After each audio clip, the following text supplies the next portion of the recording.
I sang at my own wedding. I stood on the altar on an unseasonably warm January day, looked my bride in the eye, and I sang, "How much do I love you? I'll tell you no lie. How deep is the ocean? How high is the sky?" And I did not mean it. Sarah wasn't showing yet, though they did need to alter the wedding dress a bit. That summer, she had found a book about natural childbirth, or natural childbirth control, and it captured her interest. She was against taking the pill, and understandably so. I once heard that taking hormonal birth control is like cutting the power to your house when you want to turn off the bathroom light. One humid Virginia Beach summer afternoon, a few weeks before we were to go back to our respective colleges, she came over, dressed in Victoria's Secret lingerie, and we had unprotected sex in my high school bedroom. Unprotected sex made me so nervous. The horror stories they tell you in Christian school about the consequences of your sin. Plus, my younger brother already had a kid at 16. Condoms were fine by me. But I trusted her judgment. And if that method was vetted by her, then it must be fine. She read this book cover to cover. She took her temperature every morning and recorded it on a spreadsheet.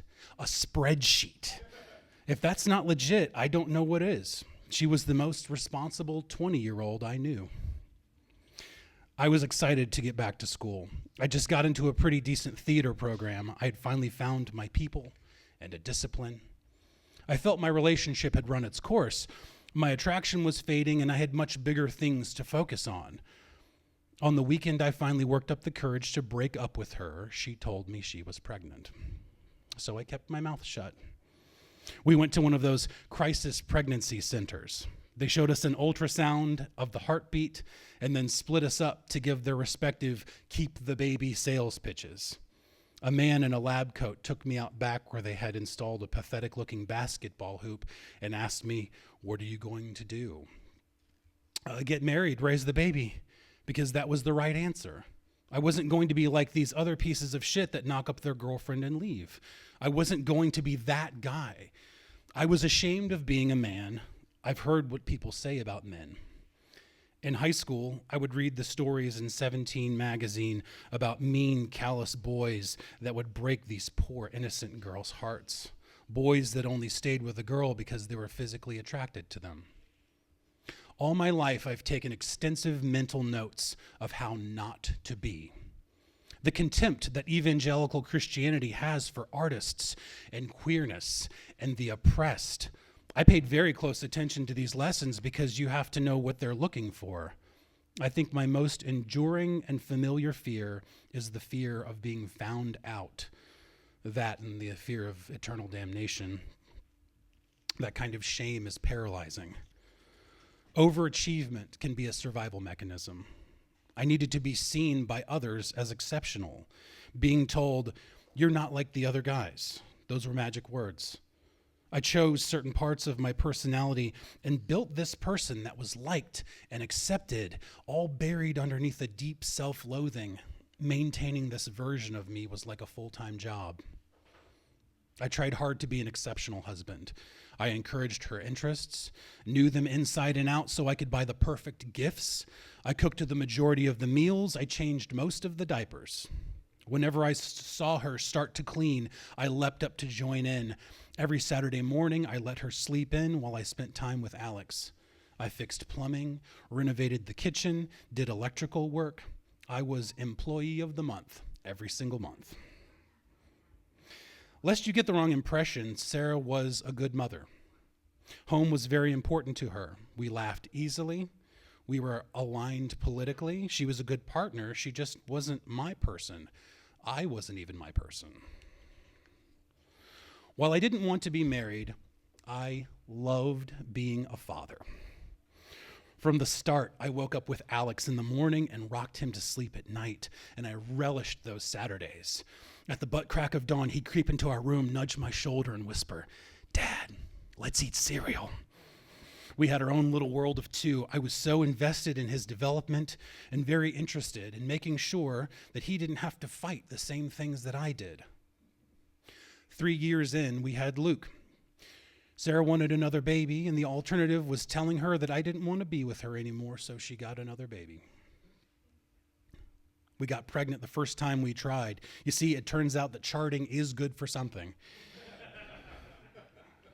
I loved them so much, I poured everything into them. I taught them as much about the world as I could at every turn. Every fear I had, every wrong lesson, I was determined never to pass any of it down. I taught Alex how to manage his anger and that it was valid. I taught them how the world fit together. We normalized sex. I taught them how to look critically at art. We played music together. We acted in plays together. We laughed so much, and when the time came for them to be angsty teenagers, they could actually open up to me about what they were dealing with because we built trust every step of the way. Just wait until the teenage years, they'll get mean and you won't know them. I was not going to be that guy, and I wasn't. I got a divorce when I was 30. I had approached this marriage with a spirit of duty and obligation. At this point, that was all that it was for me. I told her how I was no longer attracted to her, how I didn't want to waste her 30s as well as mine, how I had wanted to leave for so long. Over the years, my discontent would make itself known, but the conclusion of those discussions was that my dissatisfaction was always something for me to work on. In the divorce, I gave her everything she wanted. I asked nothing from her in return. I'm grateful she was fair. I made sure the boys were with me half the time because I wasn't going to be a weekend dad. People wouldn't slander me behind their back, call me just some other man, a man, the way that people spit that word out of their mouth. After the divorce, I started to date, but not seriously. I was slowly recovering, learning how to be an actual person, and then I met my kryptonite. Jennifer's narcissism and my shame-based sense of obligation was a perfect fit. With her, I could never do anything right, let alone excel. Manipulation, lies, fake amnesia, and a false domestic violence charge as a parting gift. After 3 years with her, I was worn down to a nub. What progress I had made, gone. My sense of solitude, gone. My sense of safety. I spiraled. I lost my love of work. I receded socially. And while I've always had a melancholic temperament, one night I made the decision to end my life. I was just watching a glass-blowing demonstration and something broke within me. I had to leave. I was weeping uncontrollably. I sent a text to Sarah saying, if anything ever happens to me, please tell the boys it was an accident. All these things I tried to spare them, and a dad who killed himself was not going to slip through. Then my phone rang. It was my mom. 30 minutes later, I was in her living room, surrounded by everyone in my family. 1 month later, I had sold my house. 2 months later, I packed up everything I could in my little VW Bug and moved from Virginia Beach to Austin, Texas, having never even visited. But it felt right. Being in an unfamiliar place will show you who you really are versus all your well-worn habits, the grooves in an old marble staircase. They call Austin the oasis of Texas, and it was an oasis for me, a place of rest. A green place to explore, full of character and characters. I found people who welcomed me, who loved being around me. I dated a wonderful woman, a healer, another tender soul like me. We had a sexual chemistry that bordered on spiritual. It was a healthy relationship and a healthy breakup. When I was living back in Virginia, I'd watched people I knew attend South by Southwest, and the shame would swallow me. I didn't get to do these things because I wasn't good enough. Well, I was hired by Southwest full time. I leaned in hard and made a lasting impact. On my last day, I was told by the director of another department, "We're really going to miss you. You have inspired people here." I wrote my boys a letter a week and saw them in person about 6 times a year. I wasn't going to lose them while I was saving myself. And the peace that I got while I was there gave me the space to realize something about my shame and where it comes from. Both sides of my family have a history of abuse, addiction, narcissism, and a touch of that old-time religion. Shame was my birthright, the sins of the fathers. But my immediate family, this little tribe, we also have a legacy of love. On this huge river of generational shame was a tiny little boat of kindness and curiosity and tenderness carried by outliers and black sheep and hard lovers. There is much fear in my family history, but a lot of hurt, but our true birthright is love. After 2 years in Austin, I made a soft landing, first to Richmond, Virginia, then back to Virginia Beach to see Alex and Luke through high school.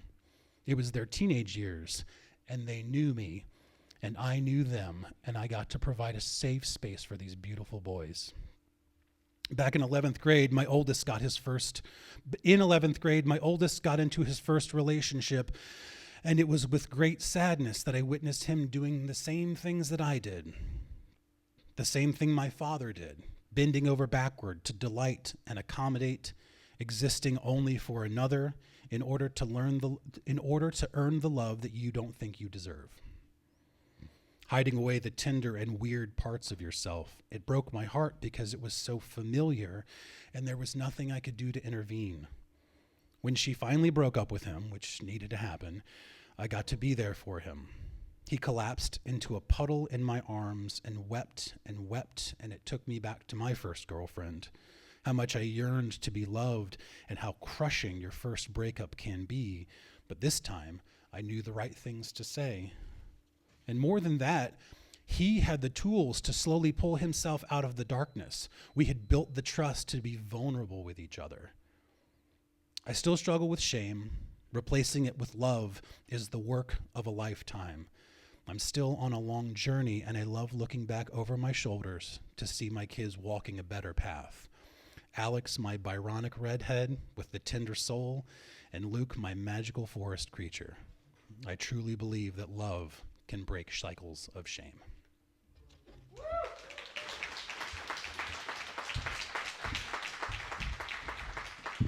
Give it up for Paul Costen. God.